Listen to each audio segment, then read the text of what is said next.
Creo que siempre es bueno alegrarnos de cuando Dios hace un milagro, y esto es parte de lo que debe ser cotidiano en nuestras vidas. En un día normal el Señor Jesús hacía salvaciones, hacía milagros, hacía cosas maravillosas. Hoy vamos a hablar un poco de esto. Les invito a que abran su Biblia en Mateo capítulo 25, del verso 14 al verso 30. De antemano quiero decirles que es un pasaje muy complicado de interpretar. Voy a tratar, y por favor ayúdenme, porque voy a tratar de abarcar las posturas de interpretación que se dan en este pasaje.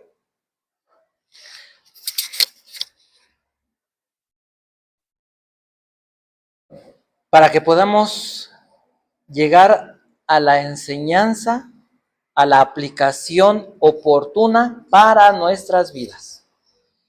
Se conoce este pasaje como la parábola de los, ahí dice su Biblia, los talentos. Es decir, un lenguaje figurado que tiene una enseñanza espiritual. Y veámoslo tal cual el Señor lo cuenta.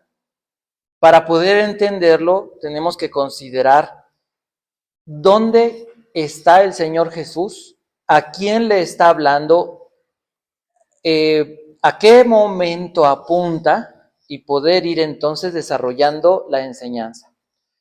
Verso 14.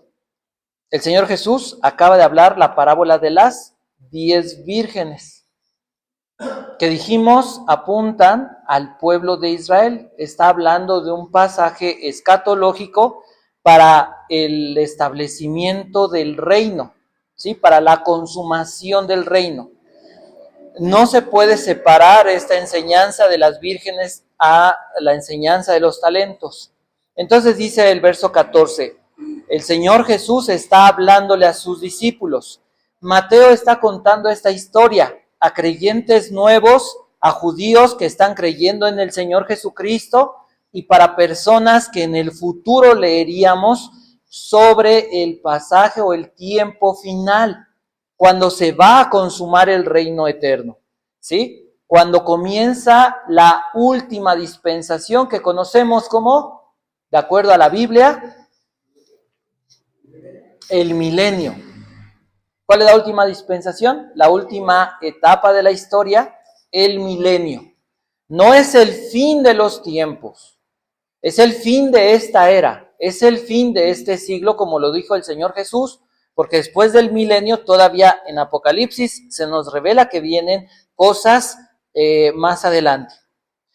Entonces, dice el Señor Jesús, porque el reino de los cielos es como un hombre que al emprender un viaje llamó a sus siervos y les encomendó sus bienes. ¿Quién es este hombre?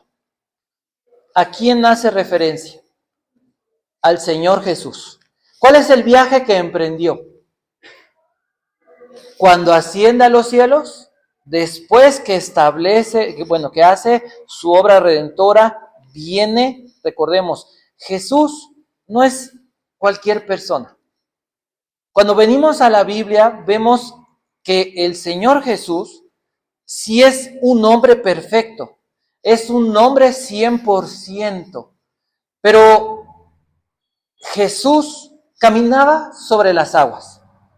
Eso no lo hace un hombre común. Eso no lo hace o no lo hizo Mahoma, o no lo hizo algún líder religioso, no lo hizo José Smith, no lo ha hecho nadie. No lo hace Buda, no lo hace nadie. El único que cuando se paraba enfrente de un endemoniado, los demonios huían, es el Señor Jesús. Ningún otro ser humano lo había hecho. Entonces, este hombre que parte y que va a un largo viaje es el Señor Jesús cuando asciende al cielo. ¿Para qué fue el Señor Jesús al cielo? Para preparar un lugar, ¿para quién? Para la iglesia. Para que donde Él está, nosotros también estemos. Y dice que este hombre, fíjense, le encomienda o le entrega sus bienes, ¿a quién? A sus siervos. La palabra siervos es la palabra doulos, que habla de un esclavo comprado. ¿De quién está hablando esta parábola? ¿Está hablando del reino de los cielos o del reino de Dios? Y aquí es donde se complica. El reino de Dios se puede entender como el reino absoluto. Dios reina. En la eternidad pasada, en el presente, aunque hay una rebelión de los hombres hacia Dios y una rebelión del diablo hacia Dios, Dios sigue reinando.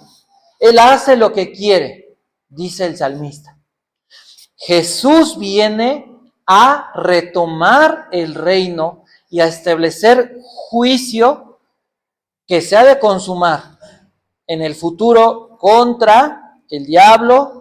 Ha vencido al pecado y ha de destruir a la muerte y ha de juzgar y castigar a todos los rebeldes.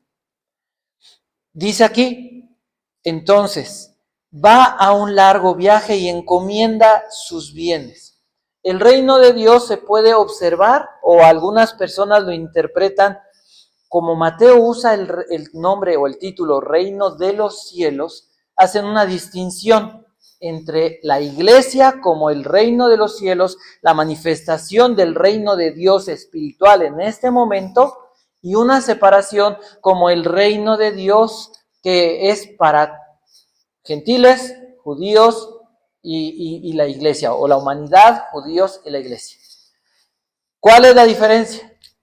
Si este pasaje habla sobre la iglesia, al final veremos, lo voy a anotar, al final dice que hay un siervo que no invierte el talento o los talentos que el Señor le dio. De allí se deriva que muchas personas dicen, ya ves cómo el cristiano que no es fiel, el cristiano que no permanece, que no trabaja, que no sirve al Señor, va a ser lanzado al lago de fuego con los rebeldes. Y de allí se enseña que hay quien puede perder la salvación. ¿Es esta la aplicación que encontramos en la Escritura? Creo yo, siguiendo la línea dispensacional y viendo la forma en la que se está desarrollando todo este sermón y a quién se le habla, este sermón lo habla el Señor Jesús, ¿a quién?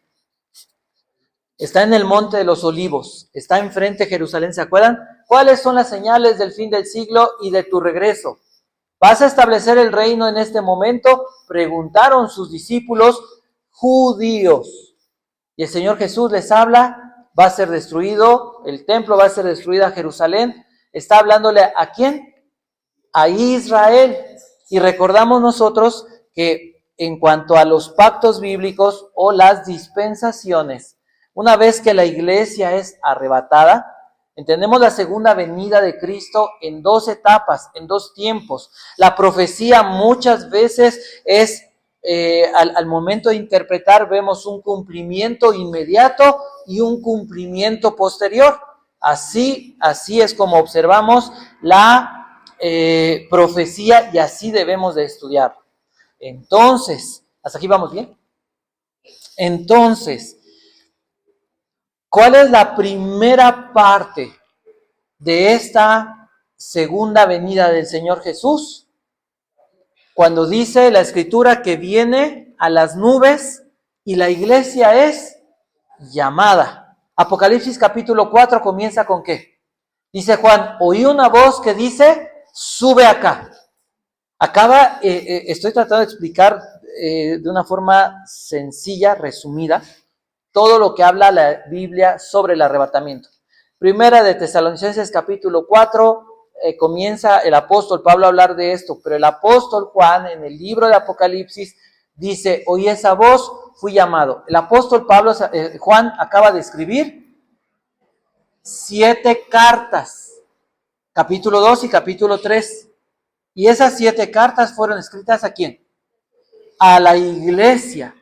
Y la última es el último llamado del Señor Jesús a una iglesia que está compuesta de gente no creyente, que son profesantes, y de creyentes verdaderos, pero que están viviendo ¿cómo? En apatía. Están viviendo en letargo y les llama al arrepentimiento. Después de estas palabras, ¿acuerdan Apocalipsis 3:20? He aquí yo estoy a la puerta y llamo.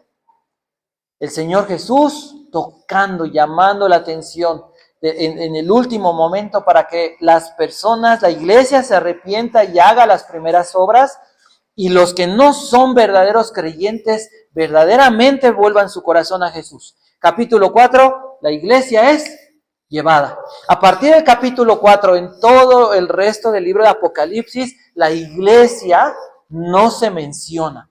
Se menciona la humanidad en la tierra, se menciona a Israel en la tierra, y se abre el paréntesis de los sucesos que se llevan a cabo en el cielo. Cristo y la iglesia, comienza el tribunal de Cristo, 1 Corintios capítulo 3, capítulo 5, donde se habla sobre el tribunal de Cristo, donde Cristo juzga a la iglesia y da recompensas, galardones, coronas. Entonces, aquí dice, este hombre emprende un viaje y a uno le dio 5 talentos, a otro 2 y a otro 1. Y una palabra importante dice, a cada uno conforme, se puede traducir en la a la medida o en base a sus dunamis, a sus capacidades, y se fue de viaje. Entonces, ¿está hablando de que son salvos o no son salvos estos 3 hombres? ¿Qué creen ustedes? Doulos, siervos. Está hablando a personas, específicamente referencia en los últimos tiempos a los judíos que han de creer en Jesús. Podemos creer que está hablando de personas creyentes, pero judíos. Y sigue diciendo, a cada uno conforme a su capacidad y su viaje. Ahora, la palabra capacidad es la palabra dunamis, que habla del poder ¿de quién? Del poder de Dios. Pero ese poder, ¿cómo ha sido dado? ¿Por medio de quién? Del Espíritu Santo. A ver, el Señor Jesús, ¿cuáles fueron los bienes o las riquezas que entregó a los que creen en Él? Porque si no, no vamos a entender nada. No vamos a quedar como, sí, ¿verdad? El Señor Jesús, sí, va a venir y qué pasa. ¿Cuáles son esos bienes? ¿Cuál es la riqueza que Cristo nos entregó? Que Cristo entrega a los que creen en Él, a los que nos rendimos a su reino. La salvación, el Evangelio, Él mismo. Cristo en nosotros, dice el apóstol Pablo, es la esperanza de gloria. No solamente nos dio un perdón de pecados, no solamente nos dijo, bueno, ya no te vas a condenar.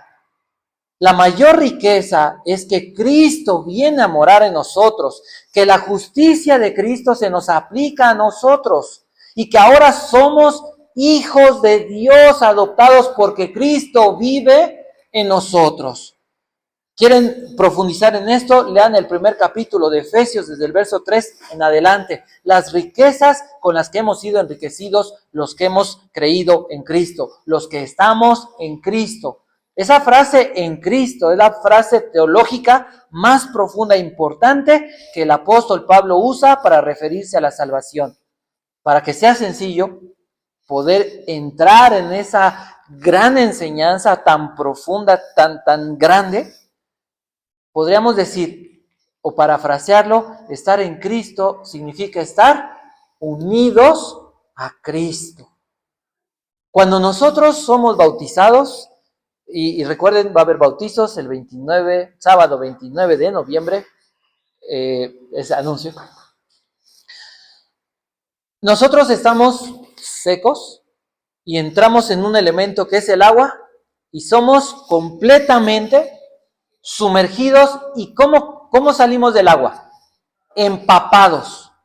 Bueno, cuando somos salvos, eso sucede espiritualmente. No solamente hay una gotita del Espíritu Santo, no solamente hay así un paso o un toquecito del Espíritu Santo.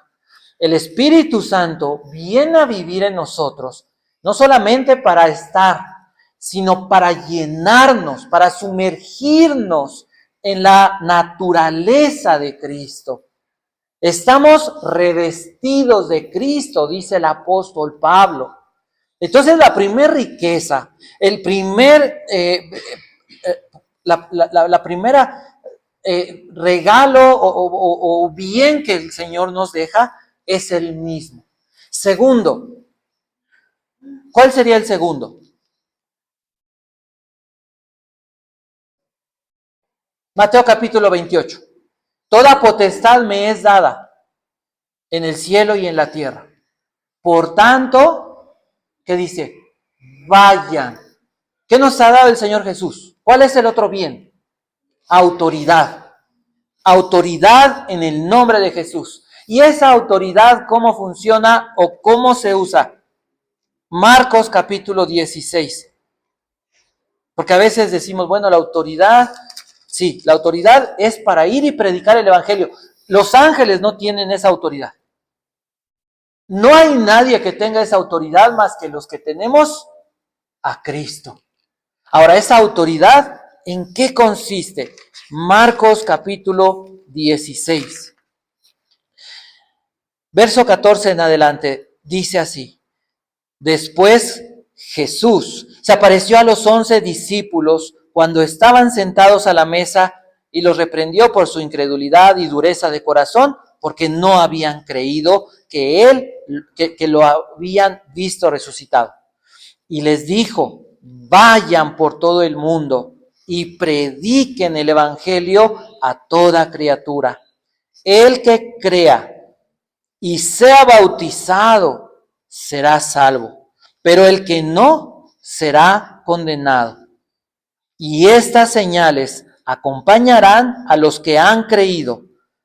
En mi nombre echarán fuera demonios, hablarán en nuevas lenguas, tomarán serpientes en las manos y aunque beban algo mortífero, no les hará daño.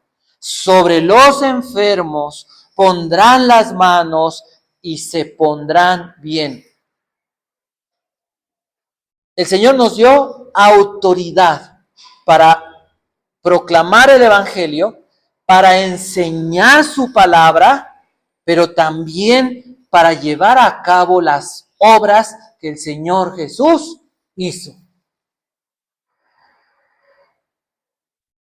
No sabemos cuántas personas, pero sí hemos oído testimonios de personas que murieron y que se levantaron. De personas que enfermaron y que sanaron. Hemos visto cómo el Señor, por medio de su nombre, por medio del poder del Espíritu Santo, hace libres a las personas que han estado atadas a espíritus inmundos. El Señor nos dio el poder del Espíritu Santo. No es pedir para que nos lo dé. No es, a lo mejor en algún momento, mira tú en alguna experiencia mística, puede ser que recibas el Espíritu Santo. Nos dio el Espíritu Santo. El Espíritu Santo, Dios vive en ti. Dios vive en mí. Dios vive en nosotros. ¿Qué significa eso para ti? Yo te puedo dar una clase, te puedo decir, mira, es esto, pero se trata de que tú conozcas, que experimentes realmente a Jesucristo, que vivas a Cristo, que cuando la gente está celebrando la muerte no te hagas chiquito, que cuando la gente salga y haga cosas, es que ese es brujo, es que ese es así, que aquel, y que no tengas miedo, porque dice la Biblia, mayor es el que está en nosotros que el que está en el mundo. Que esas personas, mira, ni tú te la crees, pero esas personas cuando te ven y ven a Cristo, ellos son los que tienen terror. Que cuando la Biblia te enseña que cuando alguien intenta hacer algo mal, lo que intenten, la brujería, lo que quieran hacer contra ti, ¿qué es lo que va a pasar? ¿Va a surtir efecto? No. Eso es lo que les puede y les va a pasar a ellos. Que en lugar de tener miedo debemos de tener misericordia, porque lo que intentes contra mí, eso es lo que viene contra ti, contra toda tu familia. Ejemplo claro, Egipto. Siempre el Señor ha guardado a su pueblo. ¿Se acuerdan de Balaam? ¿Se acuerdan? Querían maldecirlo. ¿Y qué pasaba? Su maldición se convertía ¿en qué? En bendición. Así opera el mundo espiritual para con los que somos hijos de Dios. No cabe el miedo en nuestras vidas. No cabe, no hay lugar. Es faltarle el respeto a Dios. Es no tener identidad, es no tener conocimiento del Señor. Y necesitamos decir y enseñar esto a las personas. Somos llamados a esto, a ir y quitarle las vendas a la gente y decirle, ¿por qué temer? ¿Quién pelea por nosotros? No es de nosotros la guerra, sino del Señor. A nosotros nos toca ¿qué? Adorar a Dios, alabar al Señor Jesucristo, orar, creer en Él, rendirnos a Él. Pero además del Espíritu Santo, el Espíritu Santo produce en nosotros el don del Espíritu Santo. ¿Qué produce? El fruto del Espíritu, Gálatas 5, 22 y 23. ¿Cuál es el fruto del Espíritu? Amor, gozo, paz, paciencia, benignidad, bondad, fe, mansedumbre, templanza, y contra estas cosas no hay ley. Esto es lo que debe estar sucediendo en nuestros corazones. No es perfección, es crecimiento, es madurez, es plenitud. Pero además la Biblia nos habla, Hechos 1:8, Jesús dijo, y vas a recibir poder. Los apóstoles en ese tiempo esperaron 10 días. Recibiré poder, recibir poder, y me seréis testigos. ¿Cuándo iban a recibir poder? Cuando el Espíritu Santo en Pentecostés descendió sobre ellos. Y dice que fue una experiencia que la gente oyó un estruendo del cielo. Y que oyó que las voces se levantaban. Imagínate el escandalero que había cuando comenzaron a hablar en diferentes idiomas, a predicar quién era Jesucristo. Y se tuvo que hacer ahí porque había de muchas nacionalidades. Hechos capítulo 2 del 1 al 10. La gente tenía que oír en su idioma quién era Jesús y por qué ellos estaban allí reunidos orando con tanto fervor. El Espíritu Santo no solamente vino a estar, vino a llenar, vino a empoderar a las personas. Romanos capítulo 12, verso 3 al 8. Y se los leo yo, pero si quieren, sería bueno que apuntaran los pasajes. Hechos capítulo 12, comienza diciendo en el verso 3, porque en virtud de la gracia que me ha sido dada, está hablando el apóstol Pablo, digo a cada uno de ustedes que no piense de sí mismo más de lo que debe pensar, sino que piense con buen juicio, según la medida de fe que Dios ha distribuido a cada uno. Pues así como en un cuerpo tenemos muchos miembros, cada uno de, perdón, pero no todos los miembros tienen la misma función, así nosotros, que somos muchos, somos un cuerpo en Cristo e individualmente miembros los unos de los otros, pero teniendo diferentes dones, diferentes carismas, diferentes regalos, gracias. Según la gracia que nos ha sido dada, usémoslo. Si el de profecía, úsese en proporción a la fe. Si el de servicio, en servir. O el que enseña, en la enseñanza. El que exhorta, en la exhortación. La exhortación no es regaño, es ánimo. ¿Sí? Es como el entrenador. Bueno, si ustedes conocen entrenadores, saben que los entrenadores no hablan bonito. Los entrenadores son muy rudos. ¿Lo han visto? ¿Han visto cómo llega el entrenador y qué estás? Y el deportista. Pero lo hace por mal plan. ¿Para qué lo hace? Para convertirlo en un campeón. Entonces, la exhortación no es regañar, es animar. A veces nos puede ganar la pasión, pero no debemos de regañar. Dice, el que da con liberalidad, el que dirige con diligencia, no es solamente andar mandando. El que dirige sabe hacer las cosas y enseña a hacer las cosas.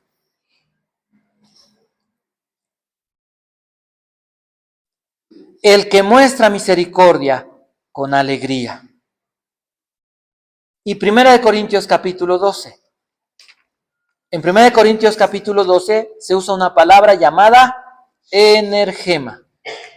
Del verso 4 dice así: ahora bien, hay diversidad de carismas, pero el Espíritu es el mismo. Hay diversidad de diaconías, ministerios. Efesios capítulo 4, verso 11, apóstoles, profetas, evangelistas, pastores y maestros. ¿Para qué son estos ministerios, estos servicios? Digamos que son los 5 aspectos o las 5 formas en las que se sirve en la iglesia. No quiere decir que uno sea más que otro. No quiere decir que uno es mejor que otro. El apóstol, ¿para qué funciona? ¿O cómo funciona? Una persona que usada por el Espíritu Santo va, predica el Evangelio y comienza a levantar diferentes células o iglesias. Y no quiere decir que sea mejor, ni que pueda enseñorearse sobre los demás ministerios, ni que es como el top, ¿no? Ya pasé por maestro, pastor, ya llegué a apóstol. No. Profeta. ¿Quién es el profeta? El que inspirado por el Espíritu Santo habla la palabra de Dios. De manera que no es la persona, sino el Espíritu Santo usando a la persona para tocar, para hablar al corazón de la iglesia. ¿Sí? No es solamente leer la Biblia, no es preparar 3 puntos. Les voy a hablar de 3 puntos. No es dar una clase de Biblia. Es el Espíritu Santo hablando a través de la persona. ¿Y para qué sirve la profecía? Lo dice 1 Corintios. Para edificación, para consolación, para enseñanza. Cuando uno predica, tiene que pasar las 3 cosas o por lo menos una de esas cosas. Pero no es enseñanza intelectual, es una enseñanza que cambia mi amor, mi pasión por Jesús. ¿Sí? Apóstol, profeta, evangelista. Está fácil, ¿no?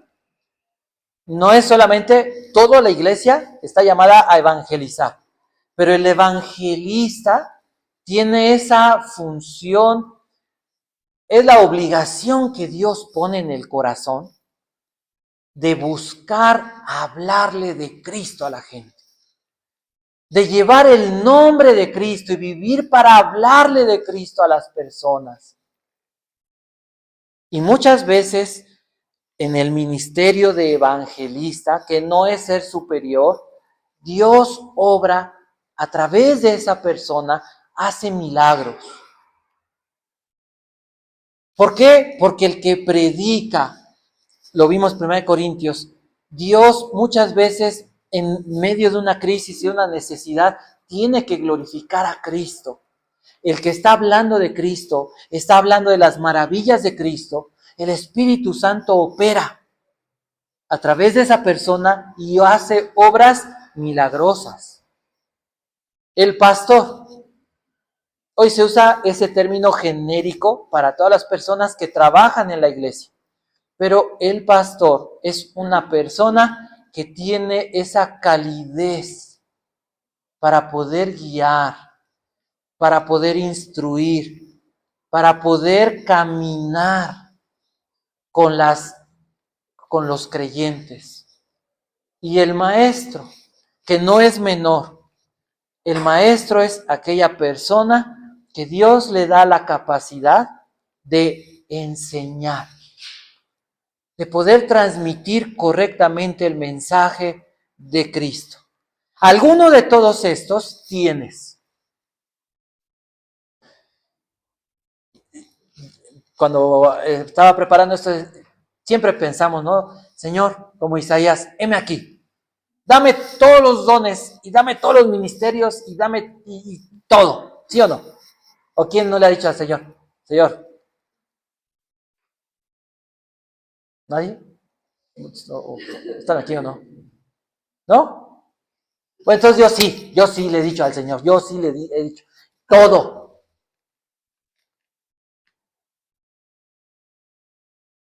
De acuerdo a esta parábola dices, de acuerdo a la capacidad. Y Dios te ha dado una medida de fe y te ha dado el Espíritu Santo y te ha dado talentos, dones y un llamado. ¿Y cómo lo estás invirtiendo? Y entonces dice, Señor, a veces con uno no estoy haciendo nada. Es tiempo de dejar de decir la sana doctrina. Nosotros tenemos todos los ministerios. En mi iglesia hay la alabanza. Mira, es tiempo de, así, preguntarnos, ¿cómo estás negociando el evangelio? ¿Cuántas almas ganaste esta semana?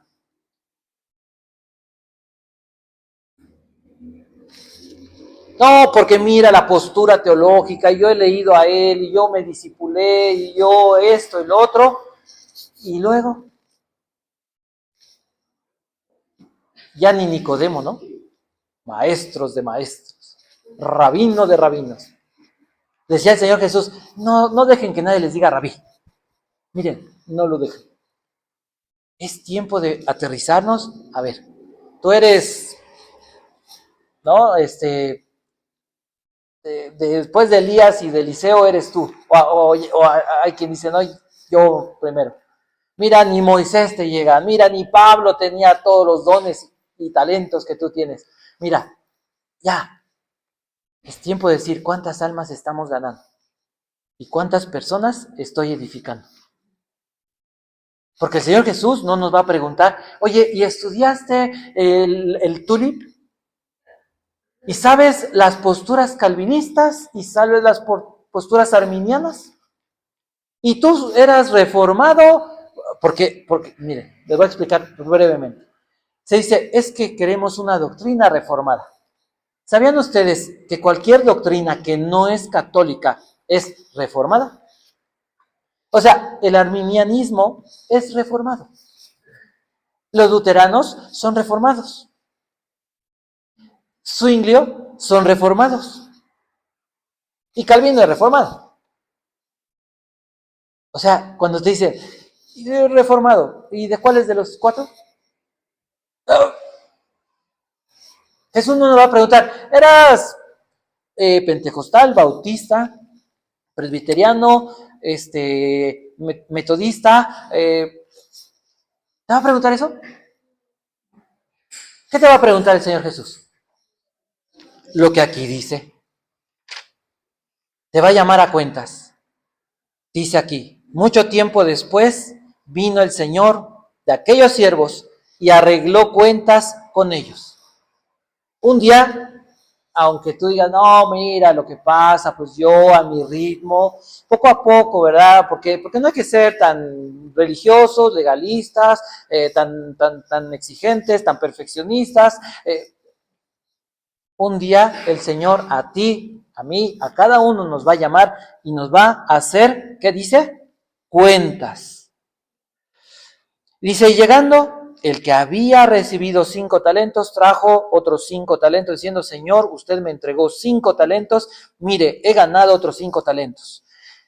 Su Señor le dijo, bien, siervo bueno y fiel, en lo poco fuiste fiel, sobre mucho te pondré. Entra en el gozo de tu Señor. Llegando también el de los 2 talentos, dijo, Señor, usted me entregó 2 talentos. Mire, he ganado otros 2 talentos. Su Señor le dijo, bien, siervo bueno y fiel, en lo poco fuiste fiel, sobre mucho te pondré. Entra en el gozo de tu Señor. ¿Cómo podemos entender esto?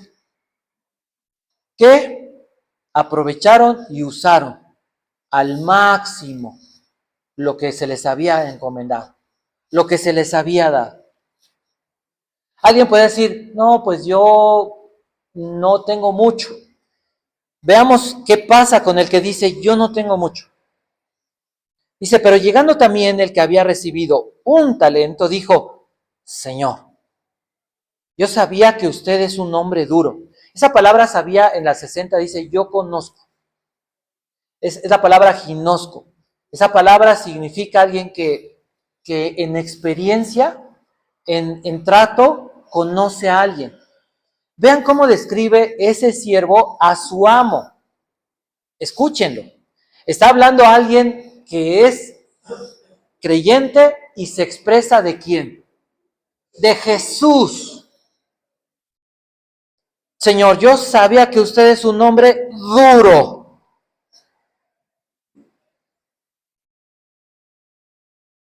¿Le has dicho eso al Señor? Qué buenos cristianos son, de verdad. Ustedes sí son, ya están casi más allá del bien y el mal. Porque yo conozco un cristiano que se llamó Job, que le dijo al Señor, ¿por qué?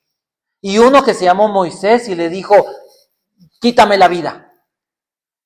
Y uno que se llamó Elías, ellos no eran tan santos y puros como muchos, no. Que también le dijo, Señor, ya. Muchos le hemos dicho, Señor, hasta aquí.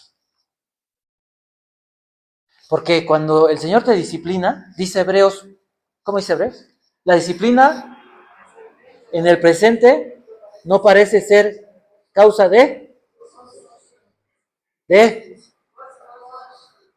otra vez que no te quiero, de gozo. ¿A quién le gusta la disciplina? Cuando Dios está tratando con uno, a mí me duele, y cuando habla el Señor de disciplina, como los niños, no me quisiera echar a correr y meter abajo de la cama, pero con Dios no te puedes echar a correr. Y sí sabemos que da fruto apacible de justicia, y sabemos que es buena, y sabemos que el amor de Dios está en la disciplina, pero nos duele, pero no es bonita. ¿Qué le dice? Duro, que ciegas donde no sembraste y recoges donde no has esparcido. ¿Cómo se puede entender eso? ¿Cómo ves tú esa descripción de Jesús? ¿No se ve como que de alguien abusivo, aprovechado? Fíjate que hay algo que quisiera platicar.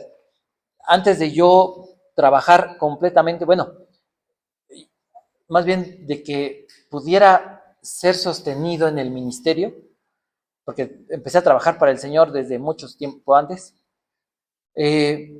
uno invierte, uno de sus propios recursos da para la obra.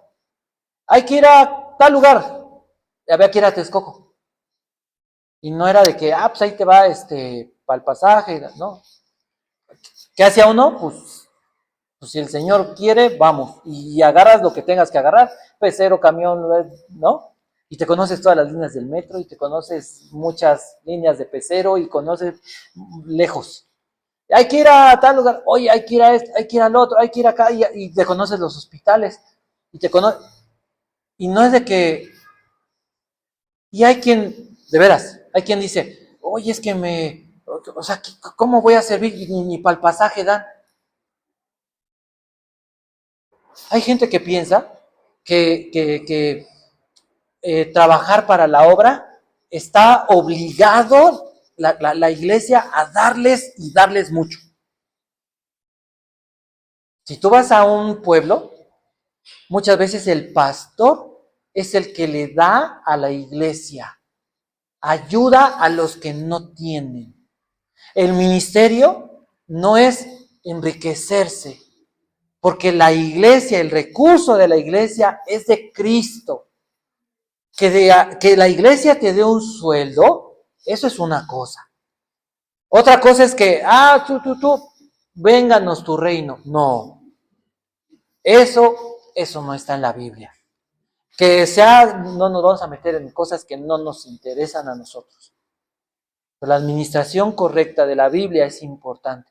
Pero para mucha gente, el Señor es como, oye, estoy dando, ¿no? Oye, trasladémoslo a algo más fácil. El diezmo.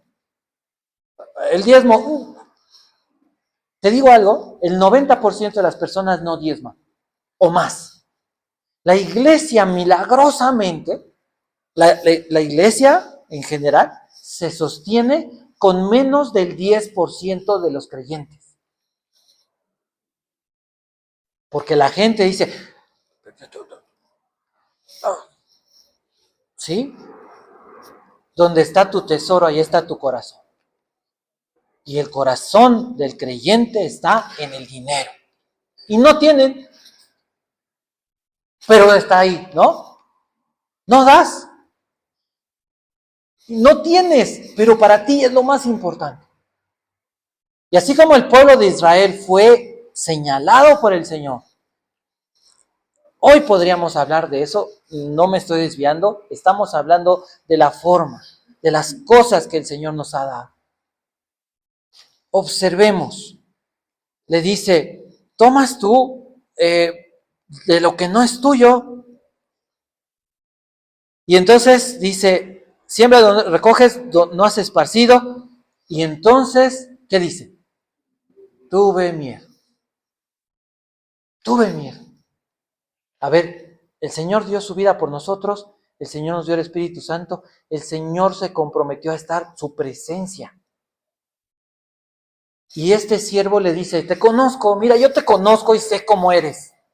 Eres duro, abusivo y das miedo. ¿Este hombre conocía a Jesús?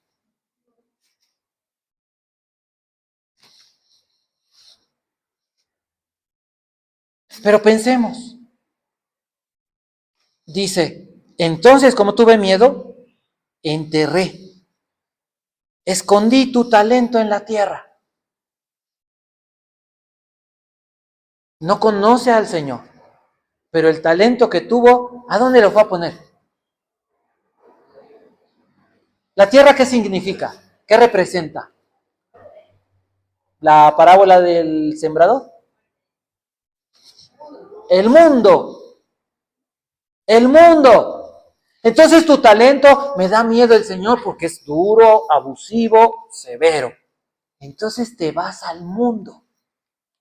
Y lo que el Señor te dio, el Evangelio, su presencia, la obra, la unción, la guía del Espíritu Santo, ¿qué haces? La escondes y vives en el mundo.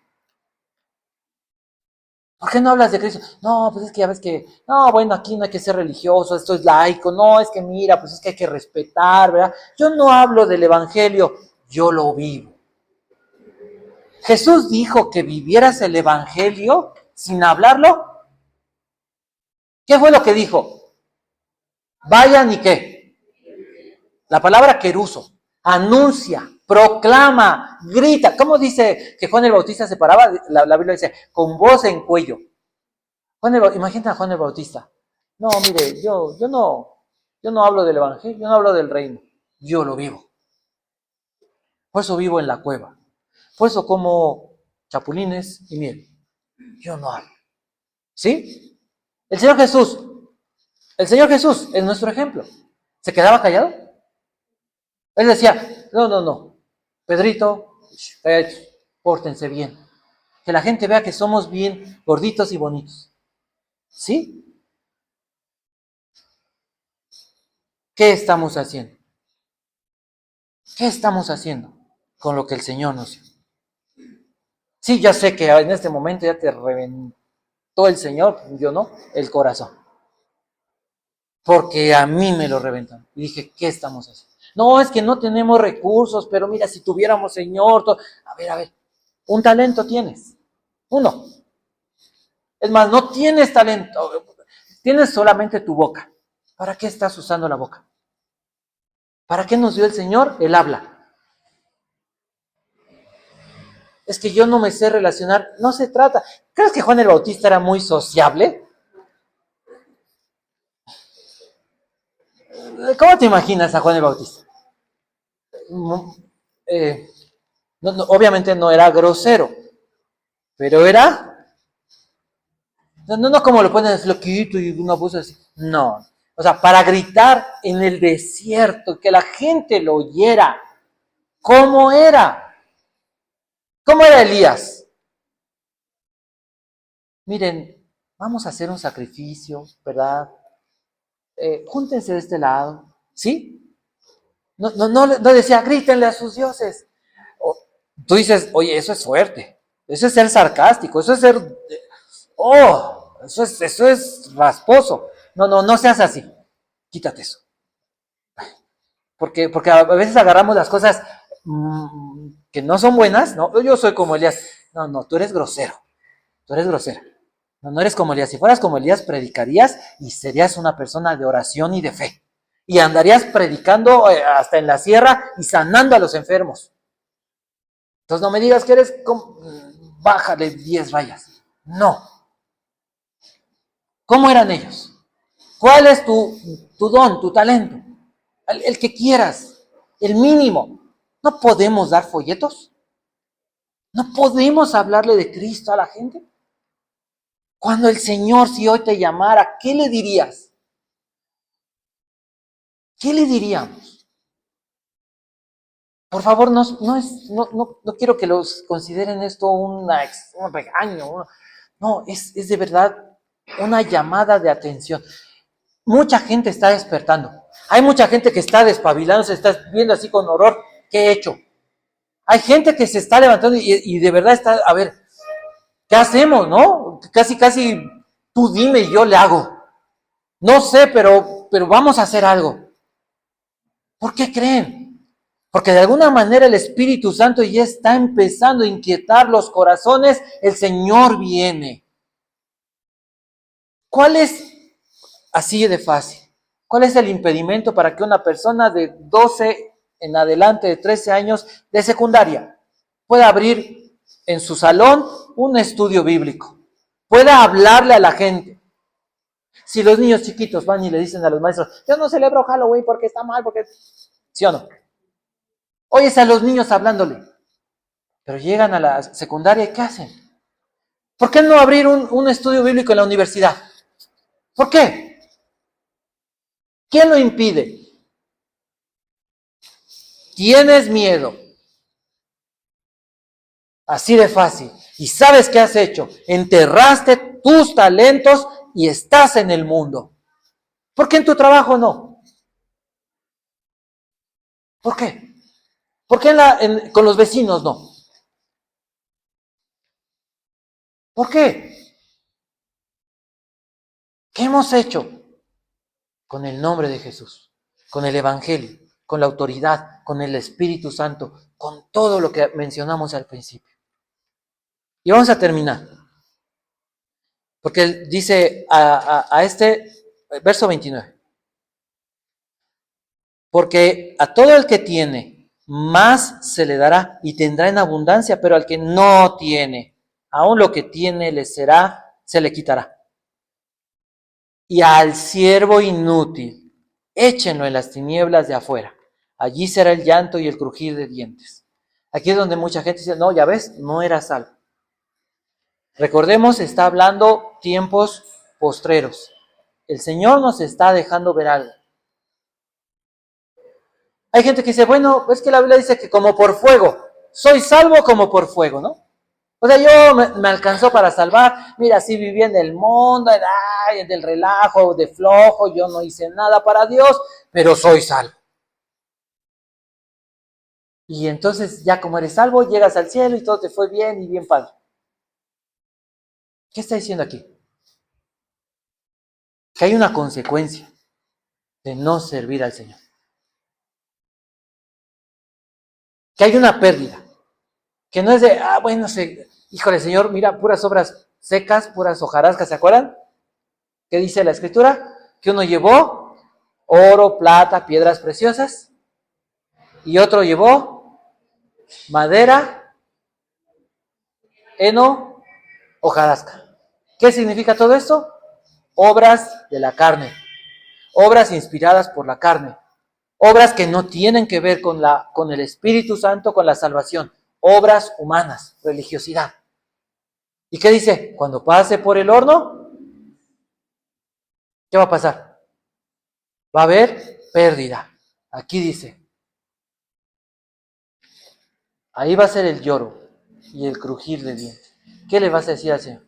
No estás perdiendo la salvación. Si eres salvo, no te vas al infierno.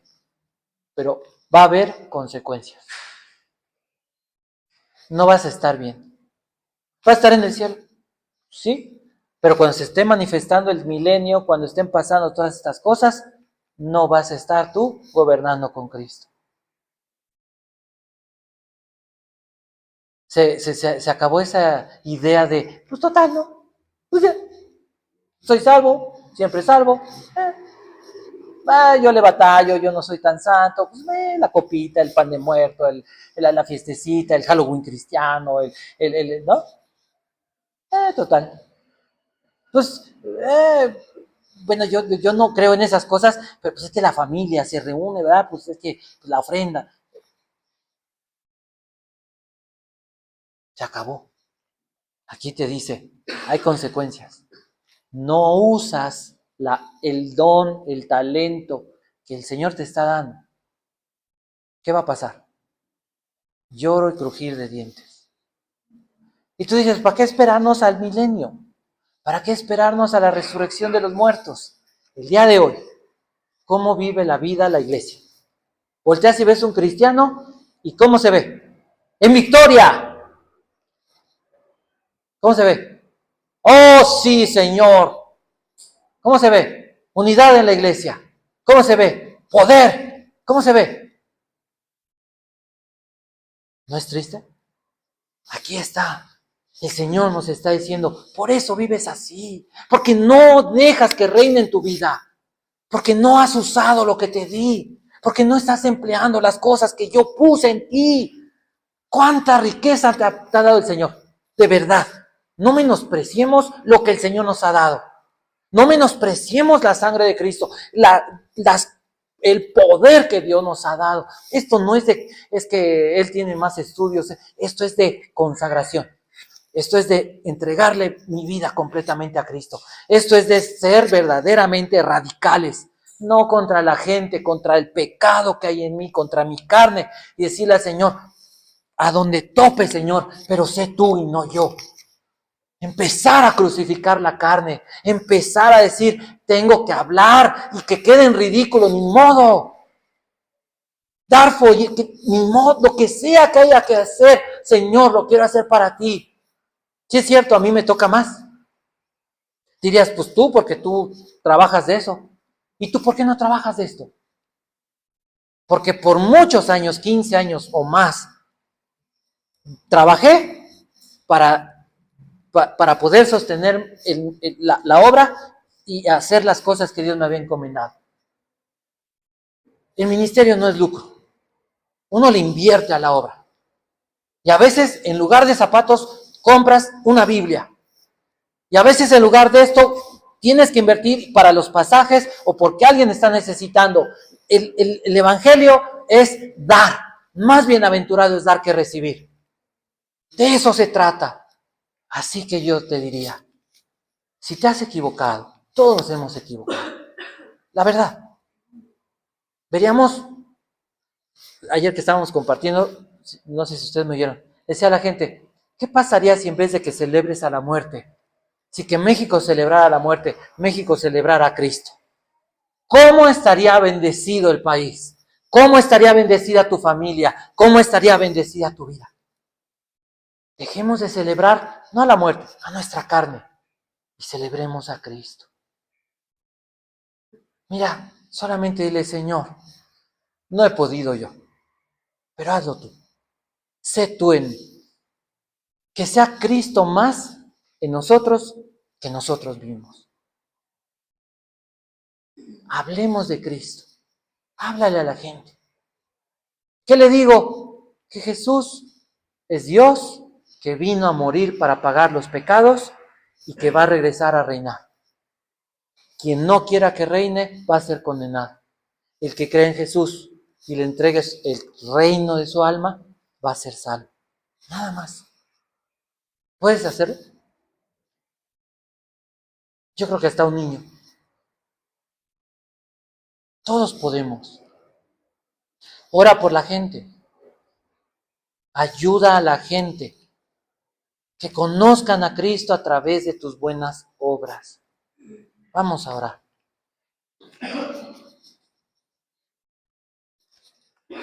Señor, gracias te damos por